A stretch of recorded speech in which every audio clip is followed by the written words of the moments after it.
The wind whistled through the cemetery, hurtling leaves across the grass and the graves, and even into the mouths of the swans that gurgled out water into the fountains. Tyler Hicks pulled up his hood and hunched his shoulders, bracing himself against the cold slap of that breeze. Bracing himself like he had to for other slaps. Other blows. He didn't want to go back, but how much longer could he stay here before someone found him? His time was running out. Mom kept leaving him voicemails and messages. "You need to come home, Ty. You need to talk to that CPS investigator. Tell her what you told the other one." That everything was fine at home.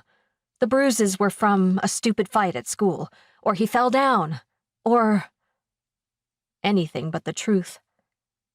He never told anyone the truth, not even Noah, and he'd really wanted to. But he was so used to lying that he hadn't been able to do it. Then Noah had fired him. God, he wanted to talk to Noah, to tell him what he'd been too afraid to tell him before. Maybe that was why he was hiding here, sleeping in the equipment building that Noah didn't know he still had the key for, and hanging out in the cemetery where he'd worked over the past summer.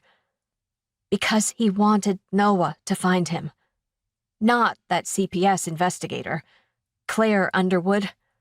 She'd left him a voicemail, too. "Tyler, I really need to talk to you as soon as possible. We can speak at your school with a counselor present or with another adult." Because he wasn't an adult yet. He was only 16. That was why he was trapped. But what if Noah could be that adult?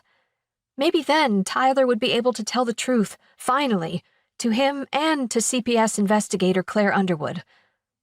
On the voicemail, she sounded older than the last one he'd talked to, who must have been fresh out of college because she'd been young, like just a few years older than he was. She hadn't realized he was lying, but maybe this one would if he agreed to talk to her. Or maybe he would just stay here in Gold Memorial Gardens. He'd found enough places to hide. And at night, which it was now, he walked the grounds like the gravedigger was rumored to walk them. Using the light of the full moon as his guide, Tyler continued through the cemetery toward the edge of the woods and lowlands where the cheaper plots were located, which was where the gravedigger was buried. Years ago, before they had the special equipment they had now, some old man used to dig the graves by hand the night before funerals.